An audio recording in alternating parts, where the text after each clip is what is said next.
मध्यमा भाग 5 पार्ट 8 का नाम అశ్వమేధ యజ్ఞం.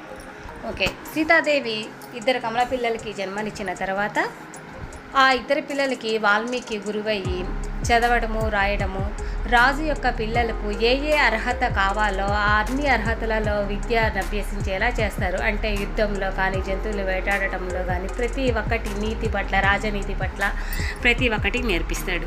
ఇక రాముని విషయానికి వస్తే, శ్రీరామచంద్రుడు అయోధ్యలో ఎవరైనా శత్రువులు ఉన్నారా అని శత్రువుల్ని కనుగొనడం కోసము అశ్వమేధ యజ్ఞ పూజా విధానం స్టార్ట్ చేస్తారు. ఈరోజు మనం అశ్వమేధ యజ్ఞ పూజా విధానం గురించి తెలుసుకుందాం. స్వాగత్ आपका Palnadu Hindi tuition. Okay students, ఎవరికైనా హిందీ ఎగ్జామ్స్ మీద ఇంట్రెస్ట్ ఉంటే మా నెంబర్ని సంప్రదించండి అమ్మా. ప్రాథమిక టు ప్రవీణ్ వరకు మేము ఆన్లైన్ క్లాసులు చెప్తాము. మీరు ఏ ఊర్లో ఉంటే ఆ ఊర్లో మీకు exam centre, exam fees, books details కూడా మేము అన్నీ అందిస్తాము. మీకు ఏ డీటెయిల్ కావాలన్నా మా ఫోన్ నెంబర్ని సంప్రదించండి. ఓకేనా స్టూడెంట్స్. अश्वमेध यज्ञ सारांश फर्स्ट पैराग्राफ में, सीता जी को वन भेजने के बाद రామచంద్ర జీ ఉదాస్ రహనే లగే. సీతాదేవిని అరణ్యానికి పంపించిన తర్వాత శ్రీరామచంద్రుడు చాలా దుఃఖంతో నిండిపోయి ఉన్నాడు. ఉన్కా చెహరా పీలా పడ్ గయా ఔర్ శరీర్ బహుత్ కమ్జోర్ హో గయా. చెహరా అంటే ఏంటి? ఫేస్. పీలా అంటే ఎల్లో కలర్. సీతాదేవిని అడవికి పంపించిన తర్వాత శ్రీరామచంద్రుడు చాలా దుఃఖంతో ఉన్నాడు. అతని ముఖము కూడా ఎల్లో కలర్లో మారిపోయింది. శరీర్ బహుత్ కమ్జోర్ హో గయా అంటే అతను కూడా చాలా తగ్గిపోయాడు. మంత్రియోం నే శ్రీరామ్ కే మన్ కో బదల్నే కా ప్రయత్న కియా. మంత్రియోం అంటే బహువచనం అన్నమాట. మంత్రులందరూ శ్రీరామచంద్రుని మనసును మార్చడానికి ఎంతో ప్రయత్నించారు. పర్ కోయి లాభ్ నహీ హువా, కానీ ఎటువంటి ప్రయోజనము లేదు. श्रीरामचंद्र जी की यह हालत जानकर वशिष्ठ उनके मन को बदलने का उपाय सोचने लगे. శ్రీరామచంద్రుడి పరిస్థితిని తెలుసుకున్న వశిష్ఠుడు అతని మనసుని మార్చడానికి ఒక ఉపాయం, ఒక ప్లాన్ వేశాడనమాట. Third paragraph. इसके थोड़ी ही दिनों के बाद एक दिन वशिष्ठ मुनि श्री रामचंद्र जी के यहाँ आए. वशिष्ठ मुनि किसके पास आए? श्री रामचंद्र जी के पास आए. కొన్ని రోజుల తర్వాత వశిష్ఠ ముని శ్రీరామచంద్రుని దగ్గరికి వచ్చాడు. महाराज ने उनको आते देख अपने आसन से उठकर स्वागत किया और ऊंचे आसन पर बिठाया. శ్రీరామచంద్రుడు వెంటనే వశిష్ఠ మునికి స్వాగతం పలికి ఎత్తైన ఆసనంపై కూర్చోబెట్టారు. ऊंचे आसन पर बिठाया. फिर हाथ जोड़कर पूछा. రెండు చేతులతో నమస్కారం పెట్టి అడుగుతున్నారు.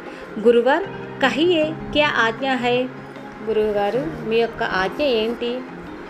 అప్నే యహా తక్ ఆనేకి తక్లీఫ్ క్యోంకి, మీకెందుకు ఇంత ఇబ్బంది? ఇంత దూరం మీరు ఎందుకు వచ్చారు? ఖబర్ బేచితేతో మై ఖుద్ వహా ఆ జాతా. ఆ కబురు ఏంటో పంపిస్తే నేనే మీ దగ్గరికి వచ్చేవాడిని కదా. వశిష్ఠ జీనే ఆశీర్వాద దేతే హుయే కహా. వశిష్ఠ మహాముని శ్రీరామచంద్రుని ఆశీర్వదించి ఈ విధంగా చెప్తున్నారు. मेरी इच्छा है कि आप एक అశ్వమేధ యజ్ఞ करे. నా కోరిక మేరకు నీవు అశ్వమేధ యాగం చేయాలి. యజ్ఞ మీన్స్ యాగం. अब हमें यह जान लेना चाहिए कि इस देश में हमारा कोई दुश्मन है या नहीं. ఎందుకు చేయాలి అని అంటే, ఈ దేశంలో ఎవరైనా మనకి శత్రువులు ఉన్నారా లేదా అని తెలుసుకోవడం కోసము మనము అశ్వమేధ యజ్ఞం చేయాలి అని వశిష్ఠ మహాముని శ్రీరామచంద్రుడితో చెప్పాడు. वशिष्ठ मुनि के बातों को सुनकर శ్రీరామచంద్ర जी ने सिर झुकाकर कहा. వశిష్ఠ ముని చెప్పిన మాటలకు శ్రీరామచంద్రుడు తల ఉంచుకొని, ఆప్కి ఆజ్ఞా సిర్ ఆంఖోं पर, మీ ఆజ్ఞని మేము తూచా తప్పక పాటిస్తాము. మై కల్ సే హీ ఇస్కి తయారీ షురు కర్ దూంగా. నేను రేపటి నుండి ఈ యాగానికి కావలసినవి అన్నీ సిద్ధం చేసి ఉంచుతాను. फिर वशिष्ठ जी यज्ञ के बारे में जरूरी बातें बात कर अपने आश्रम को लौट गए. వశిష్ఠ మహాముని ఆ పూజ గురించి ముఖ్యమైన విషయాలు చెప్పిన తర్వాత తన ఆశ్రమానికి తిరిగి వెళ్ళిపోయాడు. లౌట్ గయే అంటే తిరిగి వెళ్ళిపోవటం. అశ్వమేధ యజ్ఞ के लिए एक ऐसे घोड़े की जरूरत होती है. అశ్వమేధ యాగం కోసము ఒక అందమైన గుర్రం కావాలి. జిస్కే దోనో కాన్ కాలే ఔర్ సారా బదన్ సఫేద్ హో. ఆ గుర్రం ఎట్లా ఉండాలంటే దోనం ఖాన్ కాలే అంటే రెండు చెవులు నల్లగా ఉండి, సారా బదన్ సఫేద్ హో అంటే శరీరం అంతా కూడా తెల్లగా ఉండాలి, సఫేద్ అంటే వైట్, కాలే అంటే బ్లాక్. ఏసే గోడే కో శ్యామ్ కర్ణ గోడే కహతే హై. రెండు చెవులు నల్లగా ఉండి శరీరం అంతా తెల్లగా ఉండే ఆ గుర్రాన్ని ఏమంటారు? శ్యామ కర్ణ గోడ అంటారు. అదే తెలుగులో అయితే నల్ల చెవుల గుర్రము అంటారు. श्री रामचंद्र जी के हुक्म के मुताबिक अस्तबल से एक सुंदर श्याम कर्ण घोड़ा चुना गया और उस घोड़े को बढ़िया गहने और खूबसूरत रंग बिरंगों कपड़ों से सजाया गया. హుక్మ అంటే ఏంటి? ఆజ్ఞ. శ్రీరామచంద్రుని ఆజ్ఞ మేరకు గుర్రాలు పెంచే ప్రదేశాలు అంటే స్టాబెల్, కోరా ఇటువంటి ప్రదేశం నుండి ఒక అందమైన శ్యామ్ కర్ణ గోడా చునాలేకే ఆయా, ఒక అందమైన గుర్రాన్ని తీసుకొని వచ్చి గోడేకో బడియా రహనే గహనే ఔర్ ఖూబసరత్ అంటే ఆ గుర్రానికి అందమైన ఆభరణాలు వేసి అలంకరించారు. రంగు బిరంగం కపడం సే సజాయా గయా అంటే రంగురంగుల వస్త్రాలు వేసి అలంకరించారు. ఫూలోं की माला पहनाई गई और उसके सिर पर एक तख्त लगा అంటే పూలమాలను కూడా మెడలో వేసి, తఖ్త్ అంటే ఏంటి? ముద్ర. ఇప్పుడు ఐఎస్ఐఎస్ స్టాంప్ ఒకటి, ఐఎస్ఐ స్టాంపు, ఇంకా ఎల్ఐసి ముద్రలు, ఇట్లాంటి కొన్ని స్టాంప్స్ ఉంటాయి కదమ్మా, అటువంటి స్టాంప్ అనమాట. ఆ స్టాంపు చూడంగానే ఇది అయోధ్య నగరానికి చెందిన శ్రీరామచంద్రుని గుర్రము అని అర్థమైపోయింది. అటువంటి స్టాంప్ ఒకటి ఫోర్ హెడ్ మీద వేశారు. जिस पर लिखा था अयोध्या के महाराज श्री रामचंद्र जी के अश्वमेध यज्ञ का घोड़ा. इसका यह मतलब था कि यह घोड़ा जिन जिन देशों में बिना किसी रुकावट को धूम आए. ఆ గుర్రము అన్ని ప్రదేశాలలో తిరిగి వచ్చింది. ఎక్కడ ఏ ప్రదేశంలో ఆ గుర్రముని ఆపిన వాళ్ళు శ్రీరామచంద్రునికి వ్యతిరేకంగా ఉండి యుద్ధానికి రెడీగా ఉన్నట్లు అర్థం అనమాట, గుర్రాన్ని ఆపిన వాళ్ళు. उन देशों में श्री रामचंद्र जी को चक्रवर्ती मानने में किसी को कोई एतराज नहीं और जिस किसको कोई एतराज हो वे घोड़े को रोकम और श्री रामचंद्र जी से लड़ने को तैयार हो. అంటే ఆ గుర్రం అన్ని ప్రదేశాల్లో తిరుగుతూ ఉంటుంది. ఎవరైతే ఆ గుర్రాన్ని ఆపుతారో వాళ్ళు శ్రీరామచంద్రుడికి వ్యతిరేకంగా యుద్ధానికి సిద్ధంగా ఉండమని, అంటే శ్రీరామచంద్రుడు చక్రవర్తిగా ఉండడం తమకు ఇష్టం లేదు అని అభిప్రాయం అనమాట గుర్రం ఆపిన వాళ్ళకి. Next paragraph. ఘోడా దేశ్ గున్నే నికలా. ఆ గుర్రము దేశం తిరిగి రావడానికి వెళ్ళింది. మహారాజ్ के हुक्म के मुताबिक शत्रुघ्न एक बड़ी सेना के साथ जिसमें हनुमान भी थे. कौन कौन गया वो घोड़े के पास? शत्रुघ्न, बड़ा सेना और హనుమాన్. ఆ గుర్రాన్ని రక్షించడం కోసము శత్రుఘ్నుడు, హనుమంతుడు ఇంకా పెద్ద సైన్యము వెళ్ళింది. घोड़े హిఫాజత్ के लिए उसके पीछे पीछे चले. ఆ గుర్రాన్ని రక్షించడం కోసము గుర్రం ముందు వెళ్తుంది. కొద్దిగా దూరంలో ఈ సైన్యము, శత్రుఘ్నుడు, హనుమంతుడు ఉన్నారు. शत्रुघ्न को जाते हुए देख भरत के बड़े लड़के पुष्कल ने आकर कहा. శత్రుఘ్నుడు వెళ్ళటం చూసిన భరతుని పెద్ద కొడుకు పుష్కరుడు అనమాట. పుష్కరుడు మహారాజు దగ్గరికి వచ్చి, మహారాజ్ ముझे भी चाचाजी के साथ जाने की आज्ञा दीजिए. నేను కూడా బాబాయ్తో వెళ్ళటానికి నాకు ఆజ్ఞ ఇవ్వండి అని శ్రీరామచంద్రుడిని అడుగుతున్నాడు. ఎవరు? పుష్కలుడు. మహారాజ్ నే ఉస్కా ఆగ్రహ దేఖ్ కర్ కహా, బేటా తుమ్ అభి బహుత్ చోటా హో. కానీ మహారాజుకి కోపం వచ్చి కోపంగా చూస్తున్నాడు. తుమ్ అభి బహుత్ చోటే హో, నువ్వు ఇప్పుడు ఇంకా చాలా చిన్నవాడివి. सेना के साथ जंगलों और पहाड़ों पर भटकने तुम्हें बहुत तकलीफ होगी. నువ్వు ఇంకా చాలా చిన్నవాడివి. ఆ సేనతో వెళ్ళాలి అంటే అడవులు, పర్వతాలు అవన్నీ ఉంటాయి. మీరు అడవుల్లో తిరగలేరు, చాలా ఇబ్బందులు పడతారు అని అనేసి శ్రీరామచంద్రుడు వద్దన్నాడు. బడే హోనే పర్ జహాజీ చాహే జానా. పెద్ద అయిన తర్వాత మిమ్మల్ని పంపిస్తాను అని శ్రీరామచంద్రుడు చెప్పాడు. లేకిన్ పుష్కల్ నే కహా, ఇప్పుడు పుష్కరుడు చెప్తున్నాడు, నహీ మహారాజ్ ముझे దేశ్ దేఖనే కా బడా షౌక్ హై. షౌక్ అంటే లైక్ ఇష్టము, కానీ నాకు దేశాన్ని చూడాలంటే చాలా ఇష్టము. జంగలో మే జానేసే మై నహీ డర్తా.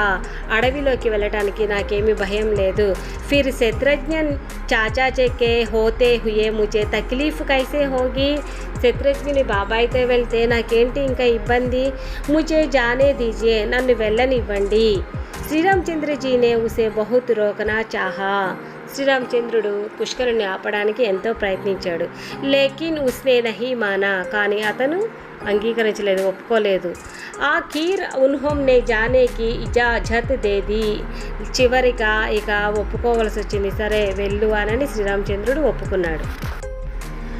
ఆగి ఆగే గోడ ఔర్ ఉస్కే పీచే పీచే సేనా చలి. ముందు గుర్రము వెళ్తూ ఉంటే ఆ వెనకాల ఈ సేన వీళ్ళు వెళ్తున్నారు. జిదర్ గోడా జాతా ఉదర్ హీ సేన జాతీతి. గుర్రము ఎటువైపు వెళ్తే అటువైపు ఈ సేన కూడా వెళ్తుంది. సేన అంటే సైన్యం అన్నమాట. లాస్ట్ పారాగ్రాఫ్ మా बहुत से राजाओं के राज्यों के होकर यह घोड़ा गुजरा, लेकिन उसे पकड़ने की हिम्मत किसकी भी न हुई. అంటే ఎంతోమంది రాజులు రాజ్యాల మీదుగా ఆ గుర్రము వెళ్ళింది, కానీ దాన్ని పట్టుకోవడానికి ఎవరూ సాహసించలేదు. గోడా అపని మస్తాని చాల్ సే చలా జాతా తా. ఆ గుర్రము మస్తాని సాయంతో వెళ్తుంది. మస్తాని అంటే ఎవరు? హార్స్ డ్రైవర్ అనమాట, అంటే ఆ గుర్రాన్ని పెంచిన వ్యక్తి. మానో శ్రీరామచంద్రజీ కా రోబ్ ఉస్ పర్ సవార్ హో ఉసే చలా రహా హో. ఆ గుర్రాన్ని నడిపే ఆ మస్తాని కూడా ఎట్లా ఉన్నాడు? శ్రీరామచంద్రుడి లాగానే నడుపుతున్నాడు. రాస్తేకే రాజా आकर आदर भाव से घोड़े की पूजा और సేనా కి ఇజ్జత్ करते थे. ఆ గుర్రము ఇంకా ఆ గుర్రాన్ని ప్రజలు వాళ్ళంతా ఏం చేస్తున్నారు? ఆ గుర్రానికి పూజ చేసి దాన్ని గౌరవిస్తూ ఉన్నారనమాట. ఓకే, ఇంతటితో లెసన్ అయిపోయిందమ్మా. ఇప్పుడు సారాంశం విందాం. ఓకే बच्चों, अश्वमेध यज्ञ का सारांश सुनामा. सीता जी को वन भेजने के बाद श्री रामचंद्र जी उदास रहने लगे. సీతాదేవిని అడవికి పంపించిన తర్వాత శ్రీరామచంద్రుడు బాధతో అంటే దుఃఖంతో కుంగిపోయాడు. ఉన్కి యహ్ హాలత్ జాన్కర్ వశిష్ఠుకో బడా దుఃఖ హువా. ఈ విషయము విన్న వశిష్ఠునికి చాలా దుఃఖం వేసింది. వే శ్రీరామ్ కే మన్ కో బదల్నే కా ఉపాయ్ సోచనే లగే. శ్రీరామచంద్రుడి యొక్క మనసును మార్చడానికి ఒక ఉపాయం వేశాడు. एक दिन वशिष्ठ मुनि श्री रामचंद्र जी के यहाँ आए. ఒకరోజు వశిష్ఠ ముని శ్రీరామచంద్రుని దగ్గరికి వచ్చాడు. శ్రీరామ్ నే వశిష్ఠ ముని కా స్వాగత్ కియా ఔర్ ఆనే కా కారణ్ పూజా. శ్రీరామచంద్రుడు వశిష్ఠ మహామునికి స్వాగతం పలికి రావడానికి గల కారణం ఏంటో తెలుసుకున్నాడు.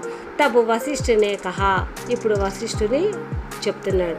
ఆప్ ఏక్ అశ్వమేధ యజ్ఞ కరే. తమరు ఒక అశ్వమేధ యాగాన్ని చెయ్యండి. श्रीराम ने गुरु की बातों को मान लिया और अश्वमेध यज्ञ की तैयारी का आदेश दिया. శ్రీరామచంద్రుడు గురువు యొక్క ఆజ్ఞ మేరకు అశ్వమేధ యాగం చేయడానికి అన్ని తయారు చేసుకుంటున్నాడు.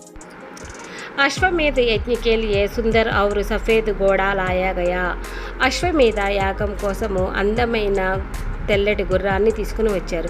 ఒక గోడ బహుత్ సుందర ఢంగ్ సే సజాయా గయా. ఆ గుర్రాన్ని ఎంతో అందంగా నీట్గా అలంకరించారు. ఉస్ గోడే పర్ యహ్ లిఖా గయా. ఆ గుర్రం నుదుటి మీద ఇట్లా రాశారు, యహ్ శ్రీరామచంద్రజీకే అశ్వమేధ యజ్ఞ కా గోడా హై. ఇది శ్రీరామచంద్రునికి చెందిన అశ్వమేధ యాగం యొక్క గుర్రము అని రాశారు. జో ఇస్ గోడే కో రోకేంగా వహ్ శ్రీరామచంద్రజీ కా దుష్మన్ మానా జాయేగా.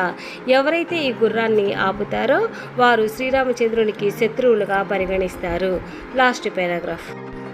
ఓహ్ గోడా దేశ్ మే ఘూమ్నే నికలా. ఆ గుర్రం దేశం మొత్తం తిరుగుతుంది. ఉస్కే పీచే శత్రుఘ్నన్ హనుమాన్ ఆది నికలే. ఆ గుర్రము వెనకాల శత్రుఘ్నుడు హనుమంతుడు కూడా ఉన్నారు. కయి రాజా ఓంనే ఘోడెంకే స్వాగత్ ఆధార్కే సాత్ కియా. ఎంతోమంది రాజులు ఆ గుర్రానికి స్వాగతం పలికి దానికి ఎన్నో మర్యాదలు చేశారనమాట. ओके बच्चों, सारांश तुमको समझ गया माँ. नेक्स्ट सवाल जवाब. फर्स्ट वन, श्री रामचंद्र जी का मन बदलने के लिए वशिष्ठ मुनि ने क्या उपाय सोचा. శ్రీరామచంద్రుడి మనసుని మార్చడానికి వశిష్ఠ ముని ఎటువంటి ఉపాయం ఆలోచించారు. జవాబ్. श्री रामचंद्र जी का मन बदलने के लिए वशिष्ठ मुनि ने అశ్వమేధ యజ్ఞ करने के लिए कहा. శ్రీరామచంద్రుని మనసుని మార్చడానికి వశిష్ఠ ముని అశ్వమేధ యజ్ఞాన్ని మొదలుపెట్టారు. सेकंड क्वेश्चन, अश्वमेध यज्ञ के घोड़े को लेकर घूमने के लिए कौन कौन निकले. అశ్వమేధ యజ్ఞాన్ని తీసుకొని ఎవరెవరు వెళ్ళారు. जवाब, अश्वमेध यज्ञ घोड़े के लेकर घूमने के लिए शत्रुघ्न, भरत का लड़का पुष्कल और हनुमान निकले.